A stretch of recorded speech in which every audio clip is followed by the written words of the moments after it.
Hello, Hoş geldiniz. I'm Dr. Işılay Gürsu, I'm Dr. Peter Cherry. and welcome to the Heritage Turkey podcast by the British Institute at Ankara, BIAA. And it's our great pleasure today to welcome Bert Smith to the podcast.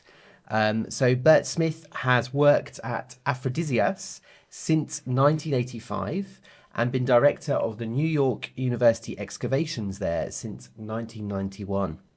Smith comes from Edinburgh and studied classics and classical archaeology at Oxford. He taught Hellenistic and Roman art at the Institute of Fine Arts, New York University, from 1986 to 1995. And then between 1995 and 2022, he has been Lincoln Professor of Classical Archaeology and Art at Oxford University. But he's currently in Ankara teaching at Bilgin University's Archaeology Department. And Aphrodisias is an important classical site located in Geyre, Aydın. And the BIA is among its many other sponsors. And we are very proud to be following this exciting project every year with all the new research questions that are coming up. And today we are extremely happy to have you with us. So can I start by asking the first question about what makes Aphrodisias special? Can you tell us a bit about the site? Thank you. There's a lot to say about that, but let me just say first what a great pleasure it is to be here and to be able to speak about my favourite subject, Aphrodisias. The reason Aphrodisias is special may be looked at on two levels.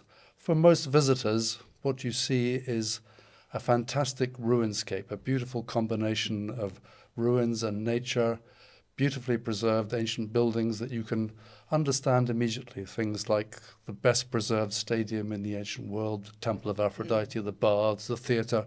They're easy to take in and understand, and it's a beautiful walk around the site. At another level, for the professional archaeologists and for the subject, the combination of ancient ruins, well-preserved monuments, with their sculptures, with their statues, and with their inscriptions which bring them to life. Mm-hmm. It's that combination of evidence which in other places exists in different parts, but in Aphrodisias we have together in these very forceful contexts where you have the precise place, the precise statue, and the inscription that tells you all about it. So for most people, Aphrodisias is its monuments and its beautiful carved marble. And how did you first become interested in working in the site? I first visited Aphrodisias in the early 1980s when I was travelling across Anatolia with my then supervisor, Jim Coulton, on my way from Ankara to Oynuanda. Mm-hmm. And we stopped at Aphrodisias to see the great Kenan Bey, Kenan Erim, and to look at his new finds. And I was bowled over by the extraordinary monuments of the site and the recent discoveries. Wonderful. You have been working at the site for a long time, and I believe that the research questions keep changing. So what are the very recent research questions that you are tackling at Aphrodisias? At the moment, mainly interested in the long life of the site from the later Roman period through late antiquity, the medieval period, and into the modern period. So we're looking at the longue durée, what archaeology can tell you about the settlement patterns and the life of the city, especially across that very difficult divide around AD 600, when most of city life went sharply downhill. Mm-hmm. What kind of life came afterwards? Was it black, dark, and nothing, or was there something? And we've been able to show there was a lot. So it wasn't black. It wasn't black, no. So if it wasn't black, what colour was it? It was grey. Okay. But generally, can you tell us a bit more about everyday life at Aphrodisias? Everyday life in antiquity or now? In antiquity. In antiquity. In the main period of the monuments you will see when you visit, Aphrodisias was a booming and happy place under the long Roman peace. They have 500 years of continuous peace without any fighting, and this throws off an enormous surplus which is used for beautifying the city, for putting on festivals, shows, for a good life. It's a prosperous place. I'd like to think a happy place with a lot of things to do and enjoy in terms of urban life, shows to visit, to see, to participate in the political process in the theatre. They're living under the Roman Empire, so it's a tightly controlled place. But the benefits of that are this very long-lasting prosperity. How does you used the word ruinscape when you were first describing the site, and you referred to its natural beauty and its preservation status as well. So how does it relate with the rest of the environment, like Babada and the marble quarries that are located close to the site? Are they connected now? How would you describe it today? We're closely connected to the quarries because the quarries are now part of the site as defined in our UNESCO status. The quarries are part of the UNESCO component. And we have done a very detailed survey of the quarries. And we've also done a very wide-ranging survey of the whole territory. And it's important to understand that these city communities, they look like cities on their own, they're living within and living off a very large agricultural hinterland with not only agriculture but a lot of other resources, marbles, minerals of one sort or another. And the Aphrodisias hinterland is as rich as its inner city. Because when we think of Aphrodisias, many people probably think of the marble quarries and the workshops, and some questions might be related to that as well. Who were buying these statues? Were they even found somewhere like out of Anatolia, in Mediterranean? It's mainly a very vigorous internal economy. People buying the statues are local grandees who are spending their money that they've gathered from their estates. They're spending it on the common good, and they expect a reward, and that comes in symbolic form, which is statues, inscriptions, and praise. So the community and the great donors are the buyers, and it's very much an internal market. Aphrodisian marble products are famous throughout the empire, but the main form in which this reaches the rest of the Mediterranean is in terms of the sculptors who make the statuary. Aphrodisias, the quarries are not large enough to sustain a big export market like Rome or Athens or Dokimeon. The only products which are exported are small figures, small, beautiful, exquisite figures of the gods, like the Aphrodite of Aphrodisias gets around the Mediterranean as a great goddess you want to have close to you. And you can carry it. Yes. Well, speaking then about objects, and so objects obviously been in continuous use for centuries, and we were talking about this beforehand about Arjun Appadurai's use of this term, kind of social biography of objects. So they have primary, secondary uses. So what were the motivations behind these objects, and how do we know how they were used in the context of Aphrodisias? Aphrodisias has wonderful evidence for the long life of monuments. When first made, say in the 1st or 2nd century, these things are beautiful, gobsmacking objects which people want to keep. Even in the Christian period, they recognize these things have a tremendous aesthetic force which people want to have part of. So there's a strong incentive to try and find new functions. A good example are the sarcophagi, mostly made in the 2nd and 3rd century, but they go on being used for centuries afterwards, simply by reinscribing the names of the new owners on them. And there the function stays the same. For some things the function changes, like the temple is converted into a church and the memory of the church is kind of subsumed inside the church. Other things are given a new lease of life. For example, beautiful statues are taken from one context, for example, an old pagan context, but instead of destroying them in the new Christian world, they're taken somewhere else, for example, the baths, and given a new life as artworks.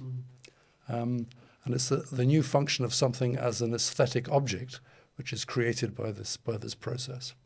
Can I just ask another question based on this? So you've painted this picture of an extremely rich cultural field, actually. You're talking about theatre, plays, and also these statues. I wondered if you could talk more about actually the plays and the theatre there.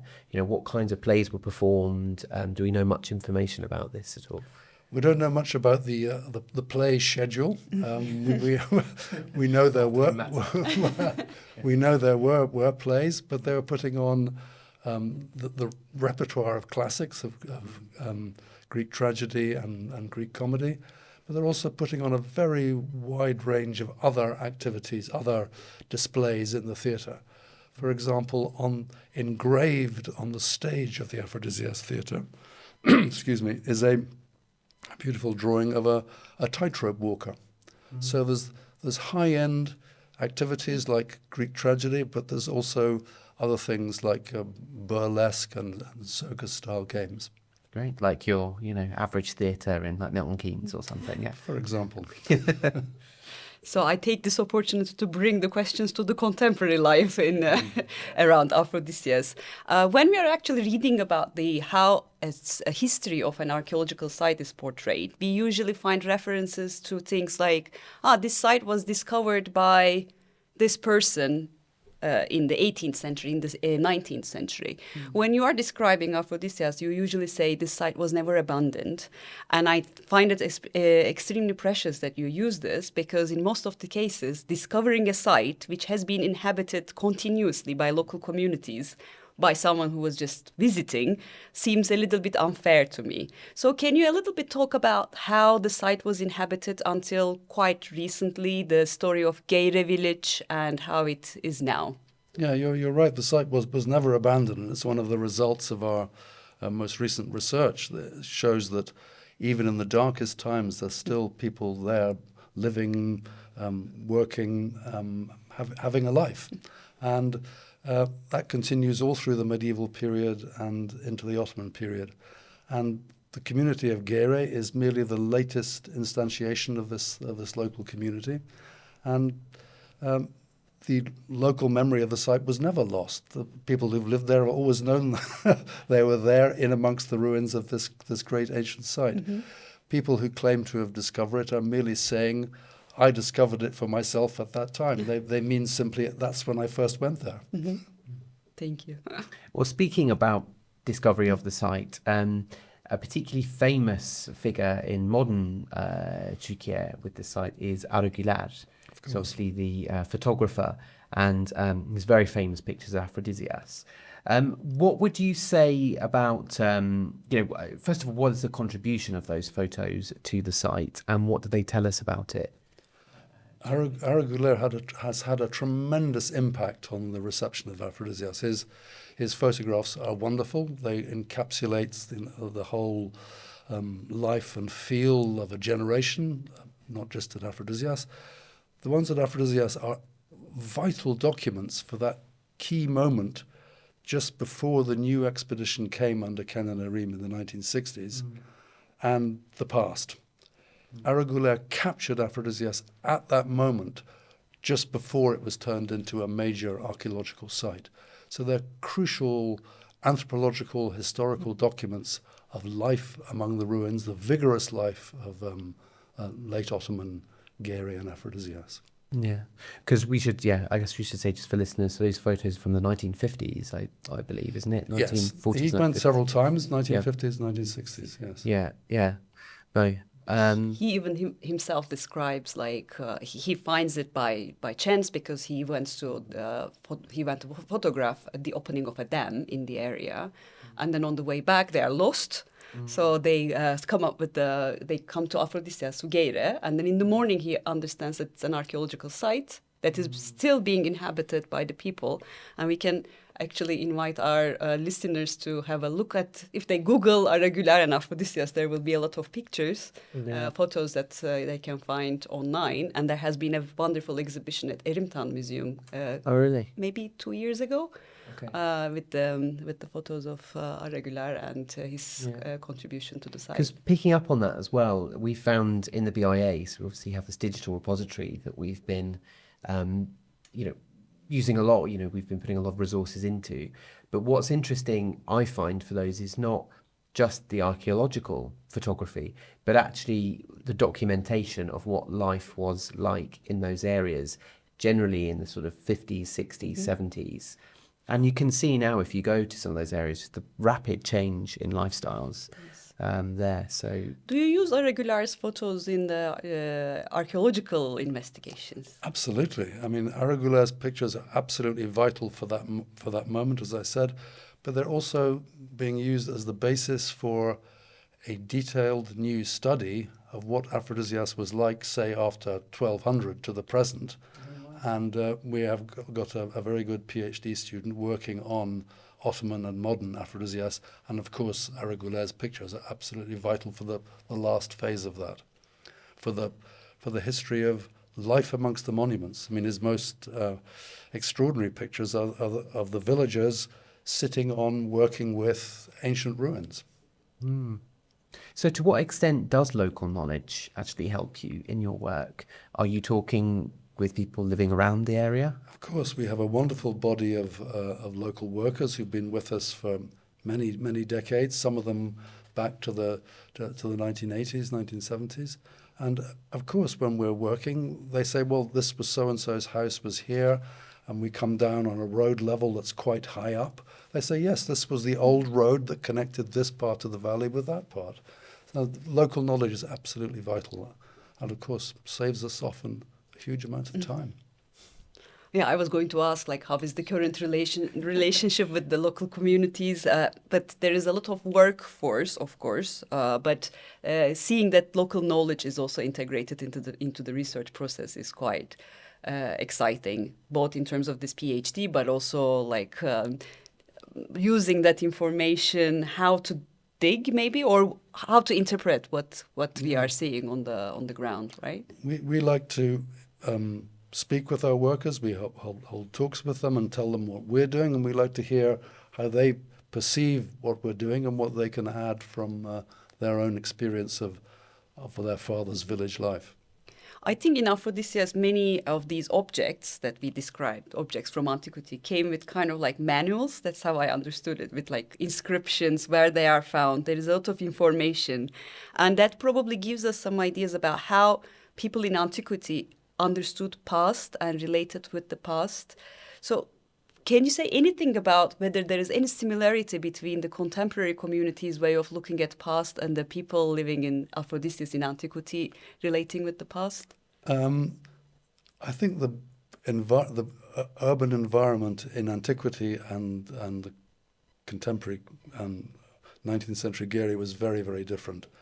Ancient Aphrodisias was a grandiose, metropolitan-looking settlement of surprisingly small in modern terms, maybe a population of 10, 15,000, but with an extraordinary panoply of monuments, which would seem way over-specified. And then amongst those monuments are huge amounts of writing, which tell you all about who built what and what things are for, in a way you wouldn't find in the modern situation. There wouldn't be that body of vigorous public writing. But probably more oral Absolutely, traditions. absolutely. Thank you. And if we were to visit Aphrodisias today, what would you say to our listeners? What should they look out for? Any particular favourite parts of the site? Well, I would say, please don't miss the stadium. When I first went, this is very embarrassing to say so, when I first went as a student to Aphrodisias in the mid-1970s, I went to Aphrodisias on a vigorous tour of the sites of Western Anatolia, and we went round Aphrodisias too quickly. And on the way out, I saw a postcard of the stadium. we said, is that here? And we went back to see it. It's not obvious as you go around the main circuit that you have to go all the way to the north. The stadium, the temple, and of course the wonderful contents of the Aphrodisias Museum. We've also done a huge amount of restoration in the Basilica, in the Sebasteion. These are wonderful monuments, the like of which you won't see elsewhere. Are there any questions that you keep receiving from non-expert communities who come and visit the site? Yeah, people want to know what things are for. That's a primary question. What was this grandiose complex for? And the answer is often very surprising. It wasn't for anything. For example, the great Tetrapylon monument, Ken Anarim's last great restoration project. It's a gate between the street and the Temple of Aphrodite, the sanctuary of Aphrodite. And it's there merely to mark symbolically this important point between public space and Aphrodite's space. It's not for anything.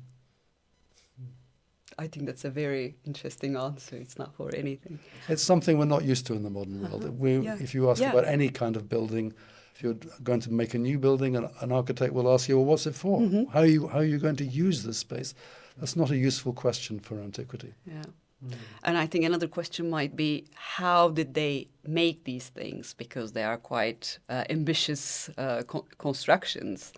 And Professor Orhan Bingöl has a book about how they were lifting the stones, because he kept receiving this question so many times over his career. So bu koca taşları nasıl kaldırdılar is the name of his book, where he's explaining how it was possible. Because I think people tend to explain these things when there is not enough information coming from the experts. The communities might have the tendency to say, aliens did this, for instance. There is room for, I think, reaching out to communities. Sure. That's why, for instance, the information panels at Aphrodisias are very important. Yes. I think probably the first thing to explain is that Greek and Roman antiquity had a very sophisticated crane technology. If you're going to build these tall buildings made of cut stone, you need to have a good crane to put the top piece up on top. And apart from that, it's cut stone worked by hand with a lot of very skilled people working up at the quarry, supplying blocks. Yeah. Can I ask actually a really basic question, which is, when did Aphrodisias stop being populated, if you like? When did it, when was it abandoned? And what was the population when it was at its peak? Maybe. There you go. Population at its peak population figures are often given by historians and archaeologists, but they're largely guesswork. What you can do is you can calculate the number of houses there would be on the urban grid, and from that you can then hope to extrapolate the number of people living in each house, therefore the number of people living there. But we have no idea how many people lived in each house. As we know from the modern world, it can be anywhere between 2 and 30. The amount of people that you can fit in a stadium or theatre is not a good index, because theatres and stadia are speculative buildings designed to bring people from elsewhere to come and see your festivals. So the population is anywhere between a minimum, say, 5,000, a maximum, say, 15,000. Something of that order. In modern terms, small. And I mean, what year range are we talking about generally? I'm talking about the 1st and 2nd centuries AD, right, and through into the 4th and 5th. The real problems begin around about the early 7th century, when there's a heady cocktail of plague, invasion, loss of control by the central government, which makes living in these communities less worthwhile. And all across Western Anatolia, most of these communities are in deep trouble. It seems to be quite sudden in the early 7th century, in the reign of Heraclius. Do we know anything about where people were coming to see the plays at the theatre or to enjoy the stadium to Aphrodisias? Do we know about who they were? Yeah. They are the local populace. We know a huge amount about who visited the stadium and the theatre, because they were they were kind enough to write their names on the theatre seats. So for example, the stadium is completely covered in what are called place names, the reservation of a place by individuals and groups. And from these you can see who sat where. It's a whole social topography of the community in the stadium. This has been very, very well studied. And there are grandees, famous local aristocrats. There are guilds of workers. For example, the gardeners of Aphrodisias have their own special array of seating. There are women present. There are people from out of town. Mm-hmm. There are people from Antioch on the Meander, for example, which shows what we should have guessed anyway, that a 30,000-seater stadium is not just for Aphrodisias, it's for the whole valley. Mm-hmm. And can I bring things now sort of to the contemporary then, to modern day? So you've been working in Turkey for many years, and you've been working between the UK and Turkey.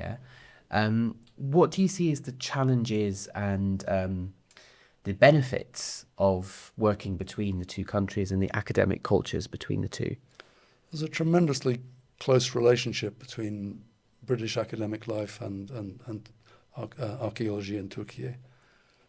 We have a wonderful body of supporters here in Turkey. The Murat Ulker, Ömer Koç, and the Geri Vakıf are wonderful supporters. The BIA has been supporting our major projects on the street and in the house of Kibele for 15 years at least. And so there's a wonderful sense of a common purpose here. And the archaeology of Turkey is a huge field of study. I never open a modern roadmap of Turkey without seeing at least 3 ancient sites I've never heard of. There's just it's an El Dorado of archaeological life.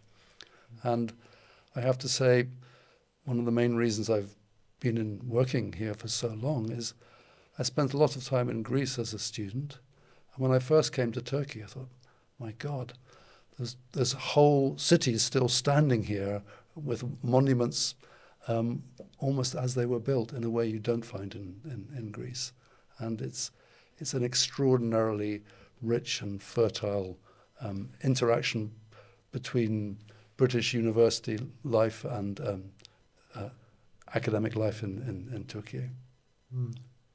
Great. Wonderful. Yes. So we would invite our listeners to visit Aphrodisias. Yes. And when do you work at the site? When are the excavations? We work from late June through to early September, depending on funding, sometimes longer, sometimes a bit shorter. So if you choose to go during those dates, maybe you can see the archaeologists at work as well. Best time is July. Best time is July. Thank you so much. Thank you. Thank you so much. Thank you. Bye bye. Görüşürüz. Görüşürüz.